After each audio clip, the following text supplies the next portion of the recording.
Oh, let's go straight to it. Let's get right into it. Right, he's calling himself the GOAT with features alone. And to be honest, I haven't really talked about none of the feature songs that he did. I didn't talk about Ruby Rosary. I really didn't talk about much of what he's done, but we go Ruby Rosary, we go to a plate of collard greens that were released with him and Daylight in the middle of the week, and then we go to the Friday release and T Grizzly blow for blow. Right? We talk about these songs. And it's a lot of theories going around that J. Cole has picked his side, that J. Cole has chosen a side because he's rapping with ASAP Rocky. Right, he already did Pie with Daylight and Ab Soul on the Might Delete Later, and he's doing another song with Daylight again, who is assumed to be a TDE artist, but he's recently said he's not necessarily under TDE, but he signed under Punch, A Room of Mirrors. So he's not TDE, he's more of an affiliate, but he's working right under the TDE head honcho, you know what I'm saying, right next to Top Dog, who is Punch, right? One of the executives.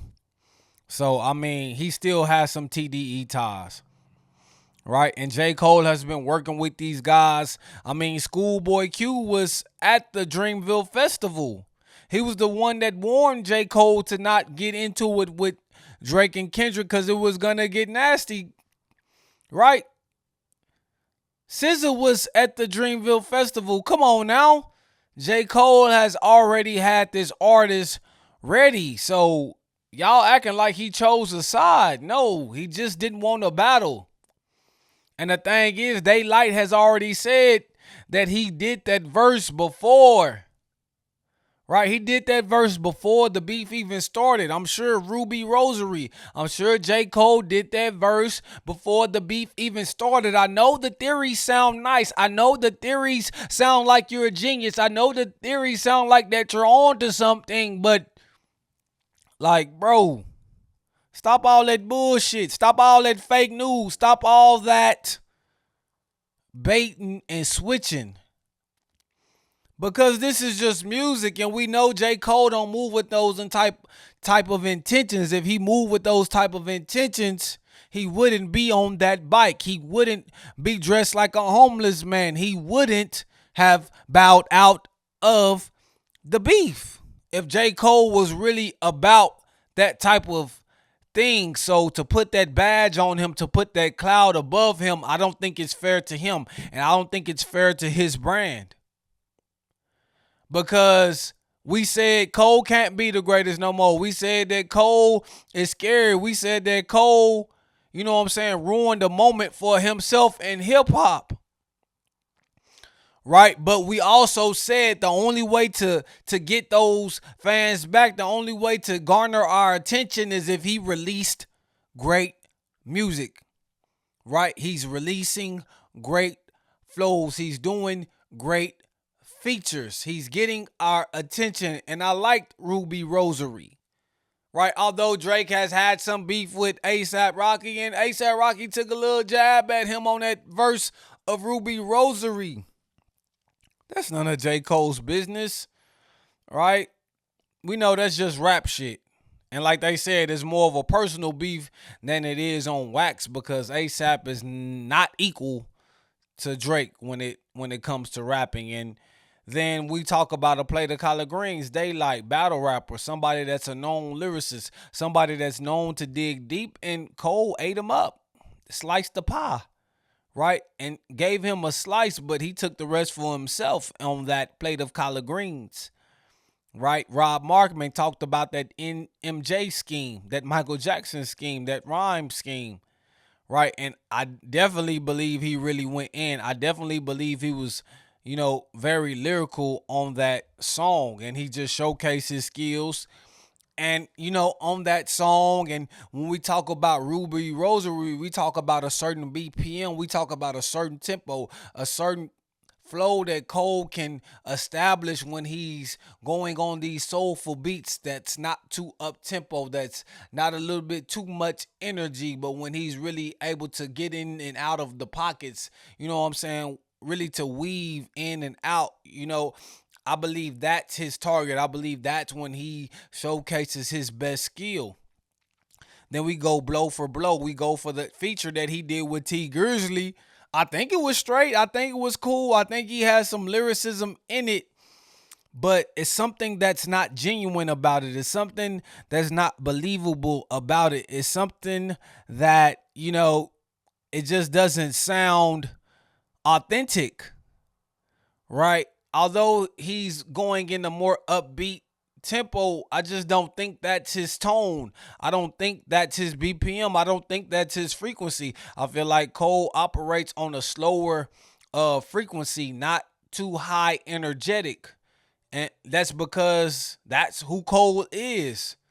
So even though he's giving you the lyrics, even though he's kind of giving you some wordplay, like with that song, I feel like it left more to be desired. Like I wanted a little bit more performance on that song versus just something lyrical. And I think he tried to do it, but I just wasn't pleased with it. So I feel like to be the GOAT of the features, you should be able to rap at any tempo on any beat using any flow, pattern, cadence. And we know Wayne has done that throughout his career. And so you can't be the GOAT off features, J. Cole. You haven't even been in the game long enough, as long as Lil Wayne, to do the features that he has done. You know what I'm saying? To get the attention that he's getting. Yes, Cole, you got great features. But Wayne was right on your tail in 2022. He was right on your tail in 2023.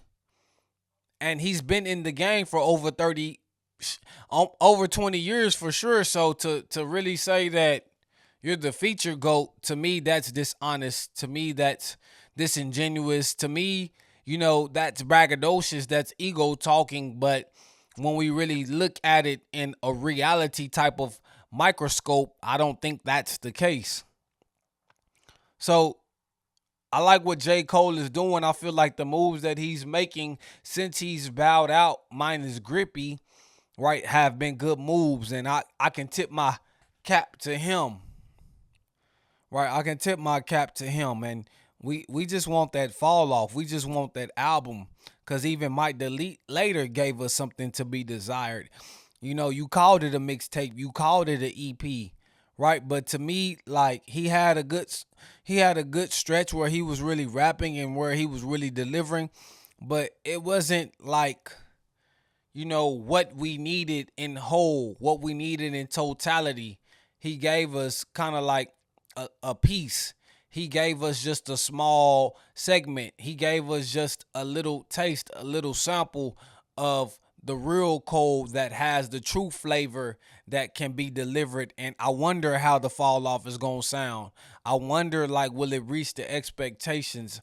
I wonder, will he try to be up tempo? I wonder, will he stay within his BPM range where he can really just get off his lyrical prowess? I wonder why. I'm questioning. I'm guessing the fall off.